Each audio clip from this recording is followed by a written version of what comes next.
વિધાનસભા બેઠકની જે પેટા ચૂંટણી યોજાવાનું છે તેનું બિંગુલ વાગી ચૂક્યું છે અને ભારતીય જનતા પાર્ટીના નેતા અને કાર્યકરો આવનારા દિવસોમાં આ ચૂંટણી લડવા માટે હવે સજ્જ બન્યા છે। જોકે ભારતીય જનતા પાર્ટીના ઉમેદવાર કોણ હશે તે મામલે હજી સુધી કોઈ સ્પષ્ટતા નથી થઈ। ગાંધીનગરમાં મુખ્યમંત્રી ભૂપેન્દ્ર પટેલ છે તેમના બંગલે સી.આર. પાટીલ સહિતનું જે પ્રદેશના મોવડી મંડળના જે નેતાઓ છે તે અત્યારે એકઠા થયા છે અને કડી અને વિસાવદરની જે બેઠક છે તેમાં ભારતીય જનતા પાર્ટીના કોણ ઉમેદવાર હશે તે મામલે મનોમંથન અત્યારે ચાલુ થયું છે અને કડી જે શહેર છે તેના પૂર્વ પ્રમુખ છે જસુભાઈ પટેલ તેમના સાથે વાત કરવી છે કે કયા મુદ્દે ચૂંટણી લડાશે। 2,89,000 જે મતદારો છે તે તેમના ભાવિ ધારાસભ્યને પસંદ કરશે। જસુભાઈ, જે પ્રકારે આજે મધ્યસ્થ કાર્યાલયનું ઉદ્ઘાટન થયું છે, સૌથી પહેલા કયા મુદ્દે ચૂંટણી લડાવવા જઈ રહી છે?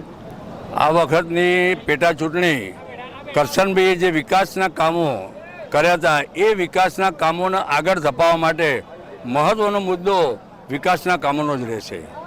સાથે સાથે કડી નગરપાલિકા કે જે વર્ષોથી ભારતીય જનતા પાર્ટીના હસ્તકની છે એ નગરપાલિકાએ પણ સરકારની વિવિધ ગ્રાન્ટોમાંથી શહેરના વિકાસ માટે જે ઘણા બધા કામો કર્યા છે અને તાજેતરના અંદર રેલવે ફાઇનાન્સ બોર્ડના સહયોગથી નગરપાલિકા મોટું સ્ટેડિયમ ક્રિકેટનું બનાવવા જઈ રહી છે। એ એક મહત્ત્વનું કામ છે।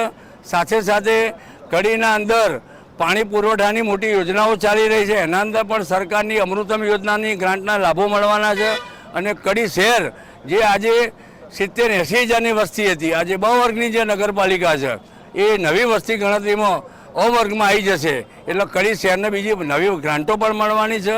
અને આજે અહીંયા જે સ્ટેજ ઉપર જાહેરાત કરી, આજે જે ભારતીય જનતા પાર્ટીની પેટા ચૂંટણીનું મધ્યસ્થ કાર્યાલયનું જે ખાતમુહૂર્ત કહીએ કે ઓપનિંગ કહીએ એ આજે રાજ્યના મહાનુભાવો અમારા ઋષિકેશભાઈ, જગદીશ વિશ્વકર્માજી, આપણા નીતિનભાઈ પટેલ સાહેબ, અમારા હરિભાઈ, મયંકભાઈ નાયક, અમારા ગિરીશભાઈ રાજગોર સાહેબ, વર્ષાબેન અને તમામ ધારાસભ્યો જે મહેસાણા જિલ્લાના છે એમની ઉપસ્થિતિમાં અહીંયા ભવ્ય ઉદ્ઘાટન થયું। અને આજે પેટા ચૂંટણીનો હજુ ઉમેદવાર નક્કી નહીં થયો, પણ ભારતીય જનતા પાર્ટીના કાર્યકરોએ નક્કી કરી દીધું કે અમે આગામી જે 19 તારીખે વિધાનસભાની ચૂંટણી યોજાવા જઈ રહી છે, આ ચૂંટણીના અંદર ભારતીય જનતા પાર્ટી જેને પણ ટિકિટ આપશે એને જંગી બહુમતીથી વિજયી બનાવીશું।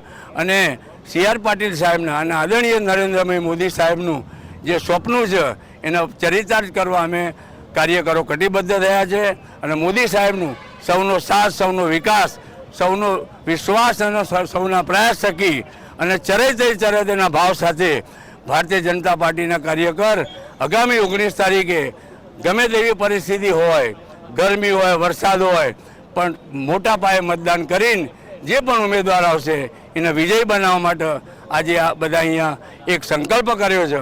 અને આગામી જે કરશનભાઈએ જે કામો અધૂરા મૂક્યા છે એ કામોને આગળ વધારીને જે આપણે વિધાનસભાનું જે ગામડાઓનો વિકાસ કદાચ કરશન કાકાના અવસાન પછી અટક્યો હોય તો એ અટકેલા કામો આપણે આગળ દોડાવશે।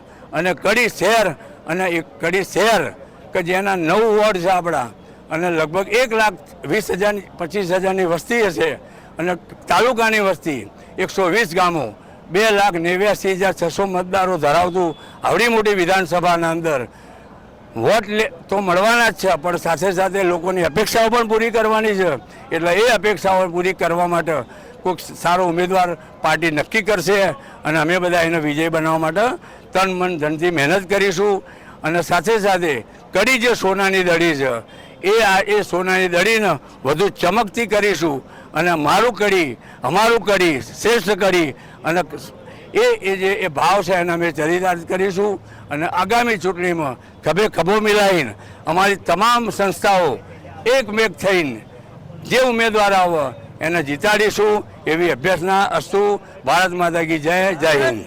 જસુભાઈ, તમે જે આ બધી વાત કરી, વિકાસની વાત કરી, પરંતુ કોંગ્રેસ પણ ભૂતકાળમાં અહીંયા જીતી ચૂકી છે, સમયાંતરે ભાજપના દિગ્ગજો પણ અહીંયા હાર્યા છે, આવું કોંગ્રેસના નેતા અને સાંસદ પણ કહી ચૂક્યા છે। કેવો કોંગ્રેસના સામે પડકાર રહેશે? જો ચૂંટણીના અંદર તો બે પક્ષો રહેવાના છે, ભારતીય જનતા પાર્ટી હોય, કોંગ્રેસ હોય, પણ અમે કોઈની લીટી ટૂંકી કરવી નહીં, અમે અમારી લીટીને લાંબી કરવા હંમેશા પ્રયત્ન કરીશું। અને જે કંઈ ભારતીય જનતા પાર્ટીનો ઉમેદવાર પાર્ટી આપશે એને વિજય બનાવવા માટે અમે ખૂબ જ તનતોડ અમારા બધા કાર્યકરો મહેનત કરશે.